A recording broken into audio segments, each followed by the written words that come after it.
Here's an image we all know well.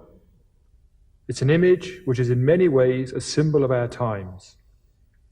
It represents what is perhaps our greatest technological achievement so far, the step out into space.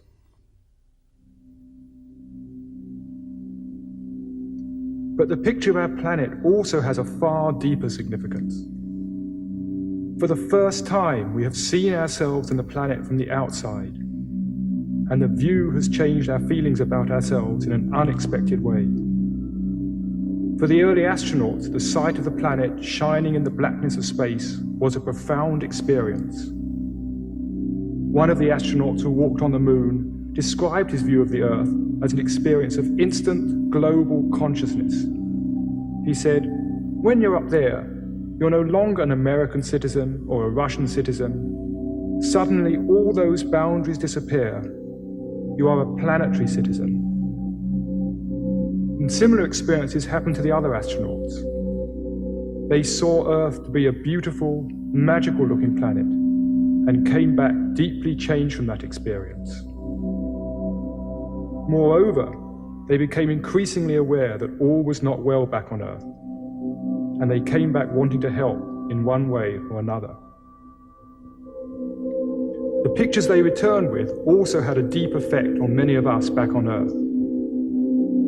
For many people, it's an image which brings forth feelings of wonder and of awe, feelings of connection and of being part of something greater.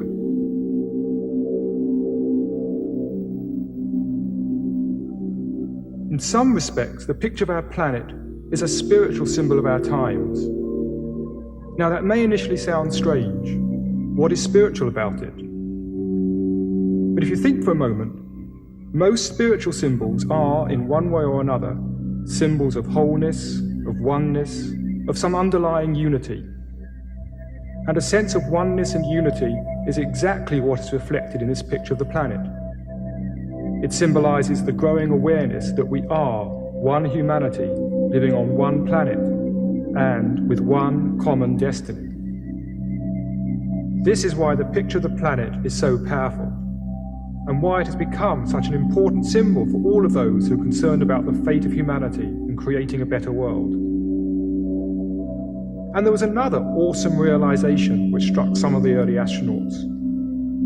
Looking back at the Earth, it seemed that maybe the whole planet is a single living organism.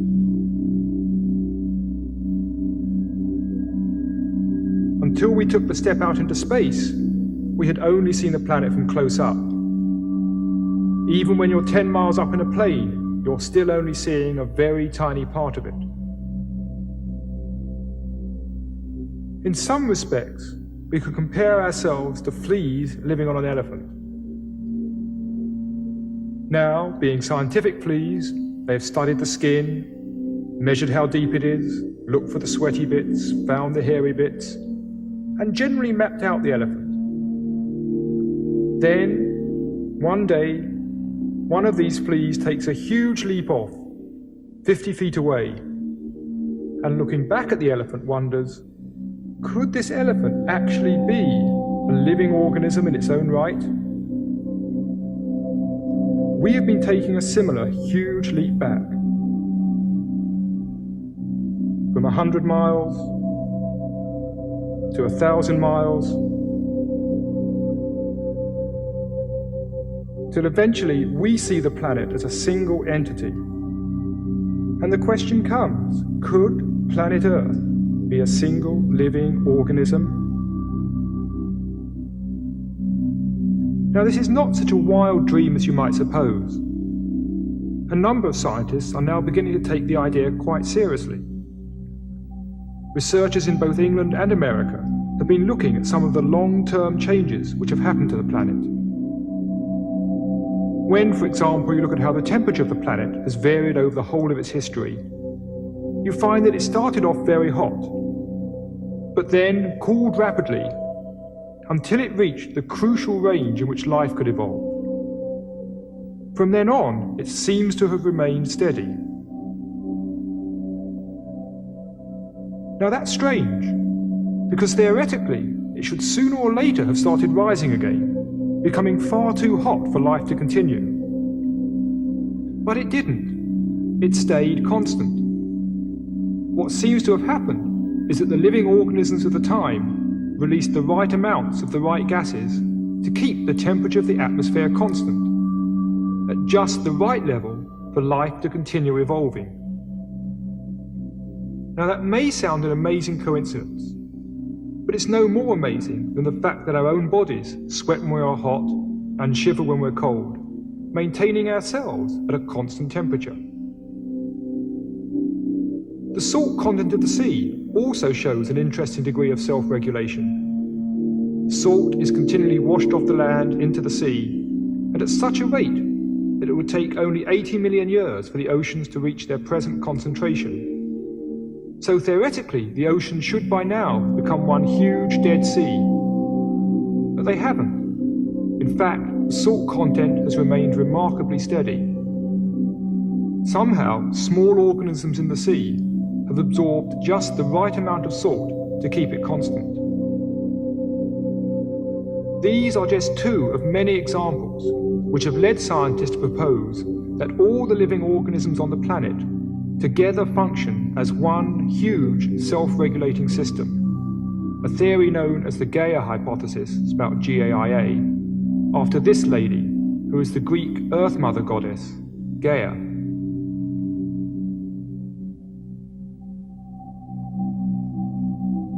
We might then consider our days and nights to be like the heartbeat of Gaia, the seasons to be her breaths, the tropical rainforest resemble the lungs, and the oceans are like the circulatory system. So, if the whole planet does behave like a huge living system, what, we might then ask, are we doing here? What is humanity's function in this system?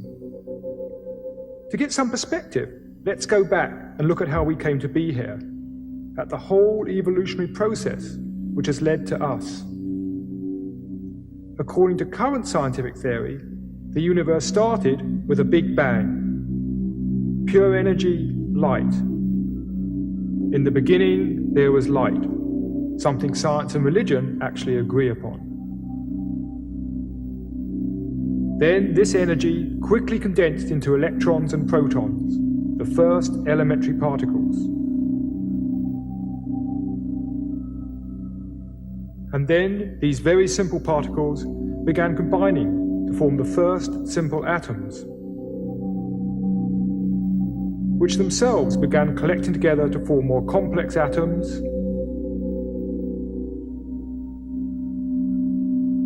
and more complex atoms, until the whole of chemistry had evolved. Next, these different atoms came together to form molecules, like this amino acid, one of the basic building blocks of life. These, over time, began stringing themselves together to form much more complex molecules, like DNA, containing millions of atoms. These molecules then grouped themselves to form the first simple living organisms, bacteria and algae.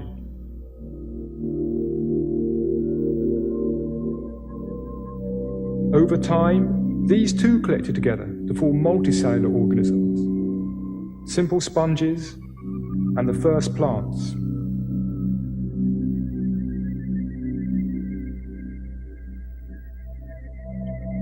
This process of progressive complexification and organization continued, leading eventually to the first fish. Now, fish represent a very significant stage in evolution. For fish were the first creatures with a skull and a spinal cord, and inside was the delicate nervous system, which now, for the first time in history, was protected by a case of bone.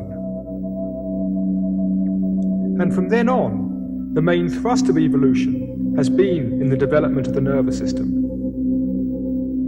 As we move on up through evolution, the external changes are very clear. The gills have become lungs, the fins have changed into arms and legs, But the most important changes of all were happening on the inside. The nervous system has become unfathomably complex. And today, the most complex nervous systems known on this planet are to be found in dolphins and whales.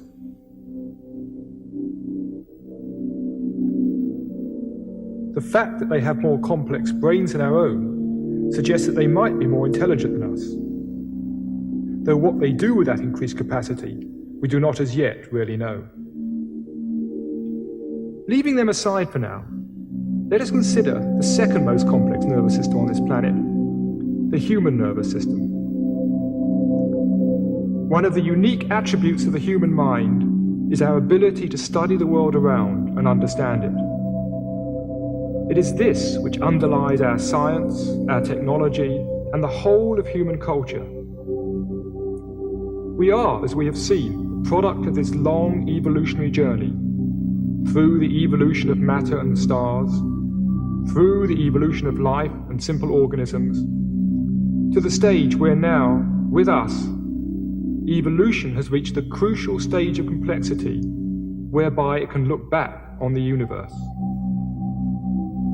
Whether we are studying a stone, a leaf, or looking out into the heavens, we are the universe's way of beginning to explore itself. We are a star's way of exploring the stars. And the same could be said of our inner reflections. When we turn our attention inwards and begin to explore our own minds and discover deeper levels within ourselves, we are the universe beginning to investigate its inner dimensions.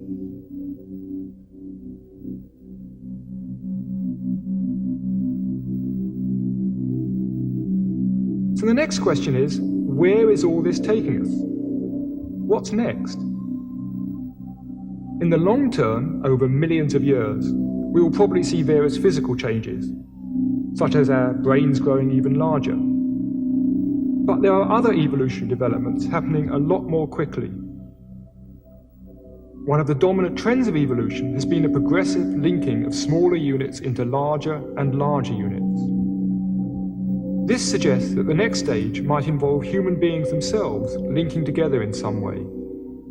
Indeed, this process has already begun. It's what we call civilization. The organization of the streets in this Danish village is very similar to the way the first multicellular organisms developed in the sea. This is Sun City, Arizona. The pattern here is similar to a growing fetus. And this tendency of people coming together into larger units is also happening at a much higher level. We can see it in the Union of the States in the USA and the USSR, and the coming together of the EEC in Europe. This is the natural drift of evolution, and its end result would seem to be the whole of humanity beginning to function as one single community.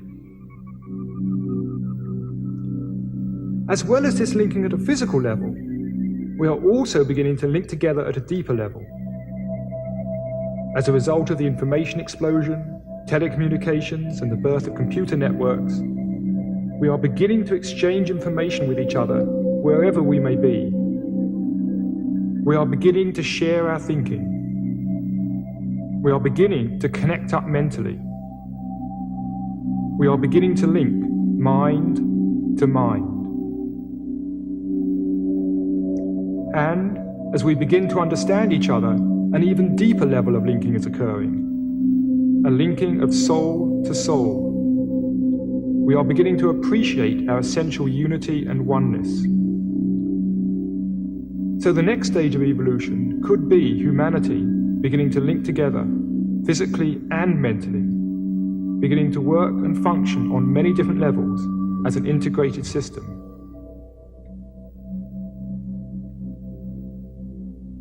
Now, there's some interesting parallels between this integration of humanity and the integration which occurred at earlier stages of evolution. If we go back and consider the emergence of life from matter, we find that the simplest bacteria contain several billion atoms. The figure shown here of 10 billion is only a very approximate figure. Whether it's 2 billion, 5 billion or 20 billion doesn't really matter. But it seems necessary to bring together approximately this number of atoms in order to create the complexity necessary for them to become a living system. Similarly, if we look at the next leap in evolution, the evolution of intelligent consciousness, we find it again takes several billion nerve cells linked together in the human brain to produce the reflective consciousness characteristic of humanity, though again the figure is not meant to be exact. Now, if this turns out to be a general principle of evolution, it would suggest that the next stage, the linking of humanity into an integrated system, would involve the working together of a similar number of minds. And indeed, the human population has already reached this level. We might then think of humanity as some sort of huge global brain, a brain in which we are the cells, linked together by our growing information networks. And there are indeed some interesting parallels between the way society is developing and the way the human brain develops. The main thrust of development of the human brain takes place mainly before birth, between weeks 8 and 13 after conception. Imagine for a moment that you are a nerve cell in this growing human brain. At first, there's plenty of space. Then, very quickly, there's a massive population explosion of nerve cells. If you were a nerve cell, you'd probably think, this is getting dangerous. There's not enough oxygen to go round. We're going to be short of blood soon. But suddenly, at week 13, the explosion stops. From then on, the development of the nervous system focuses on the growth of connectivity and complexity, the linking together of these billions of nerve cells. Today, we are seeing a similar process happening to humanity. We've had this massive population explosion, but it's now beginning to slow down. And we seem to be moving into the next phase, the linking of the billions of human cells in this planetary brain. Through postal systems, telephones, computer networks and satellites, we are increasing the connectivity and linkage of the billions of minds which together constitute humanity.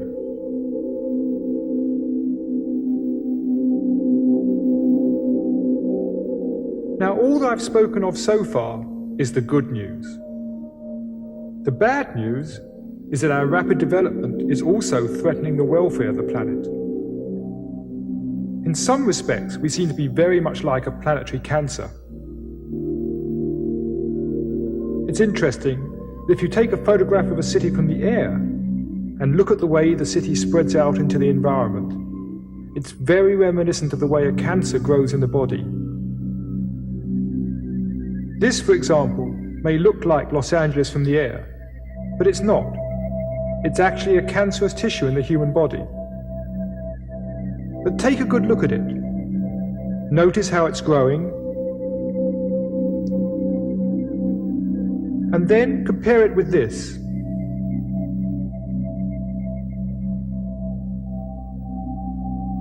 Now, the similarity is more than just in appearance.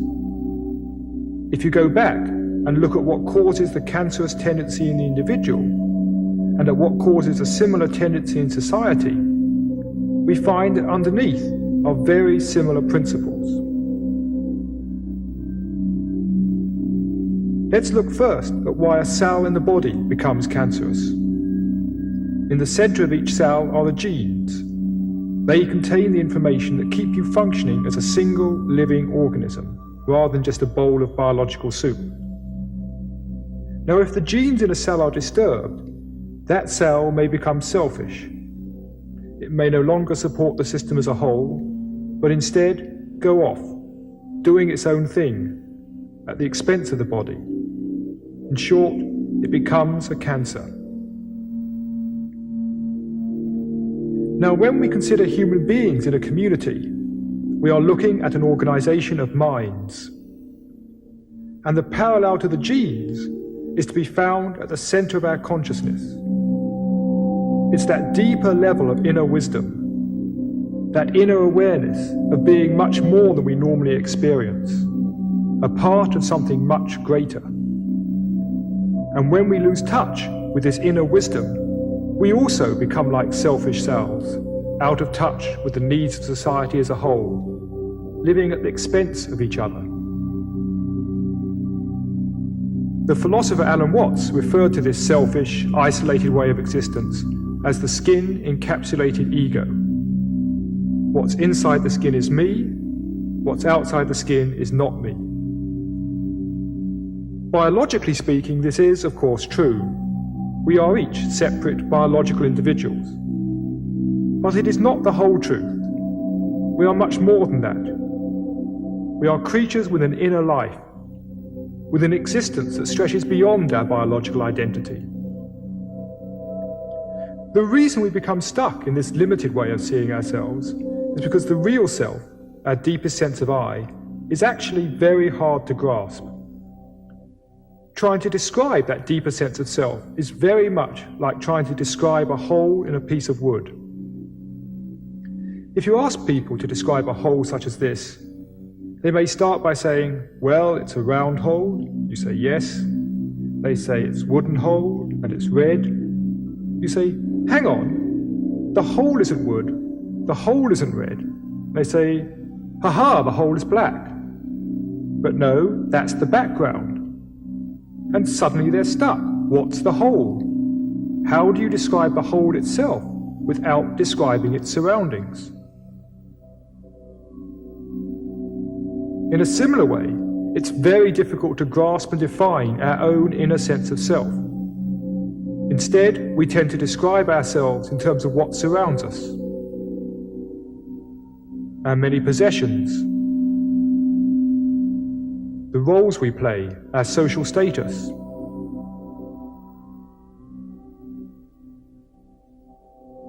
Our beliefs, both scientific and religious.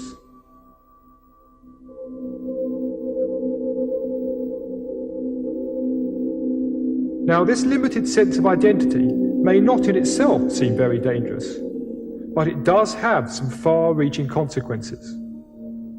It turns out that many of the ways in which we mistreat and abuse the environment stem from our seeing the world as separate from ourselves. We may take fairly good care of what is inside the skin, but we don't care nearly so well for what is outside the skin. As the late Gregory Bateson said, if this, meaning this me versus the world attitude, if this is your estimate of your relationship to nature, and you have an advanced technology, your likelihood of survival will be that of a snowball in hell. You will die either of the toxic byproducts of your own hate, or simply of overpopulation and overgrazing.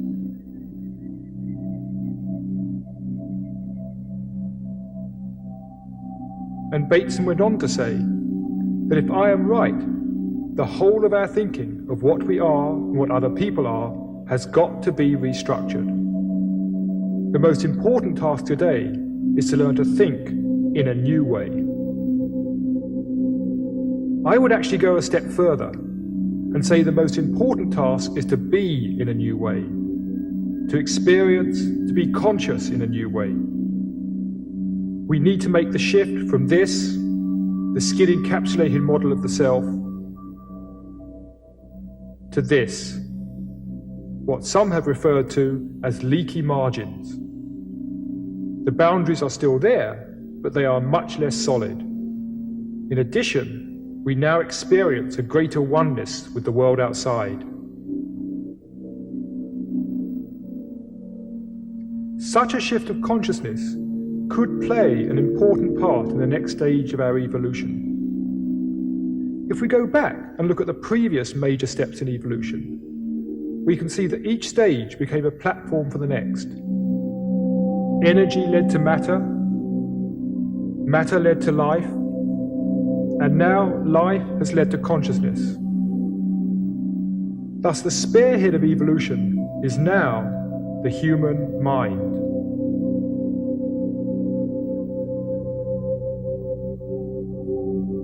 We have moved beyond biological evolution into mental evolution.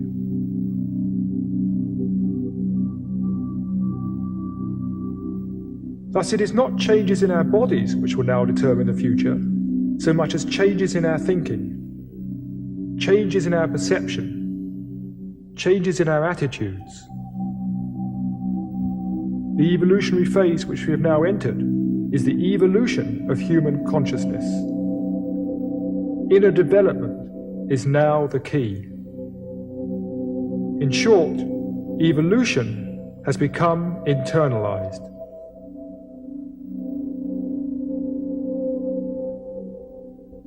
And these changes are happening much faster than we might at first suspect.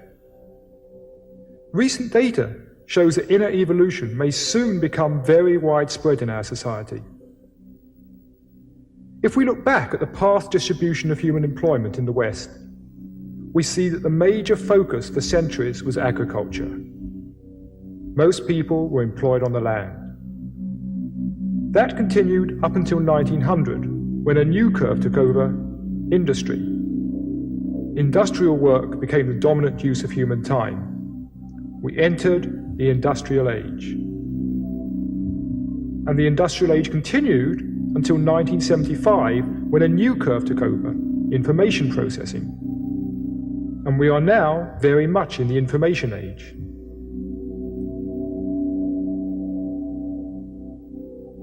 And we entered the information age much faster than anybody anticipated. Whereas it took over a century for the Industrial Revolution to have its full effect, the information revolution has had a major impact in just 25 years. So the next question is, what will follow the information age? Well, there are already signs of a new curve beginning.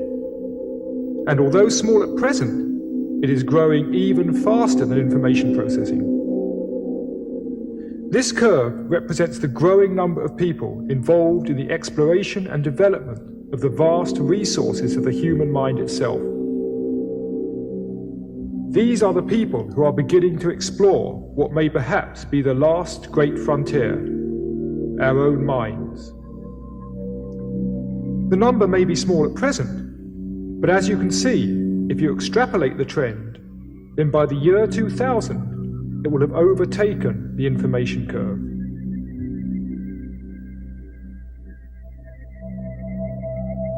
What we would then see is a very major shift in values, as more and more people discover a deeper sense of unity and purpose, and, letting go of their petty, selfish ways, beginning to function more in tune with humanity and the planet as a whole.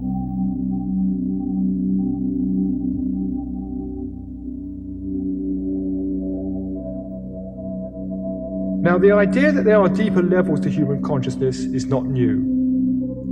In all ages, all around the world, we find people talking of that same fundamental wisdom, that same basic understanding of life and consciousness.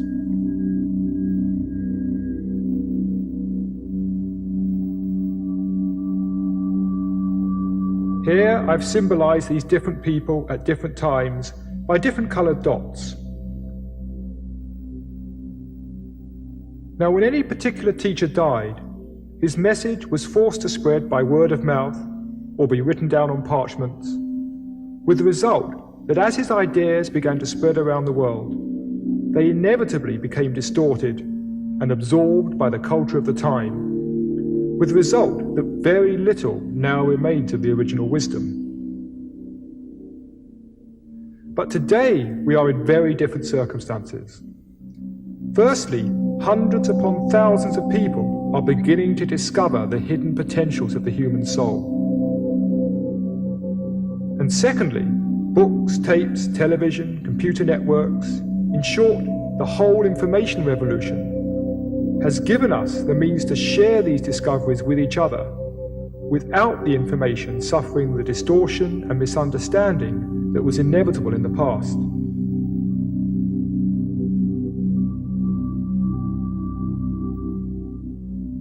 So now, as the wisdom begins to spread out across the planet, there is instead a positive feedback. The wisdom reinforces itself.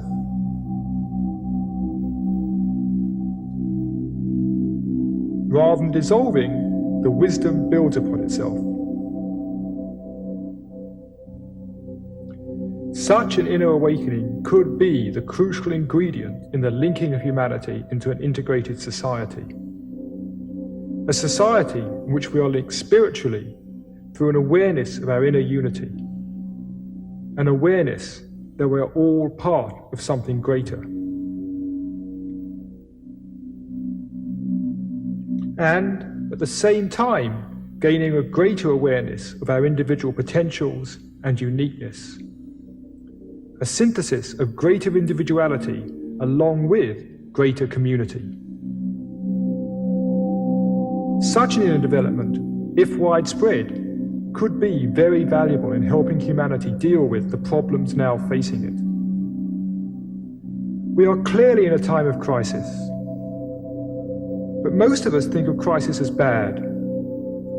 But maybe we have something to learn from the Chinese on this. Their word for crisis, Wei Qi, means two things. The first symbol means danger, beware. But the other two symbols mean opportunity, an opportunity for something new to emerge. If we only see crisis as danger, as a threat to our accustomed ways, then we may spend all our energy resisting it. We need also to look at the opportunities inherent in the crisis. From an evolutionary perspective, crises are a sign that something has gone wrong. The patterns of the past are no longer working. Crises are thus a challenge, the challenge to adapt. They are the challenge to let go of the old ways of thinking and move on to a new way of seeing. Thus, humanity's current crisis may not, at its root, be an economic crisis or an environmental crisis.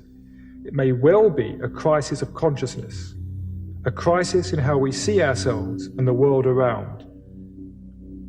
Many of us have probably experienced at one time or another those moments when we feel at one with the world, a sense of inner peace, with no need to prove who we are. The question is, can we allow these precious moments to happen more often in our lives, and in the lives of other people? In short, can we choose to explore and develop our greatest resource of all, our own minds, our inner selves? I'd like to finish with a poem from Christopher Fry's play, Asleep of Prisoners. The human heart can go the length of God.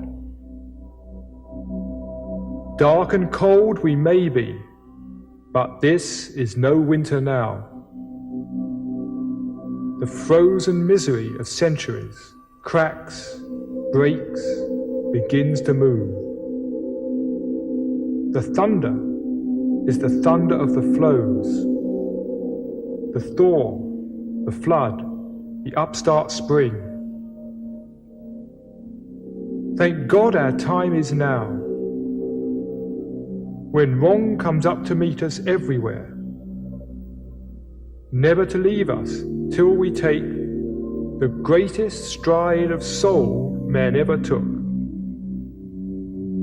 Affairs are now soul-size. The enterprise is exploration into God. But where are you making for? It takes so many thousand years to wake. But will you wake? For pity's sake.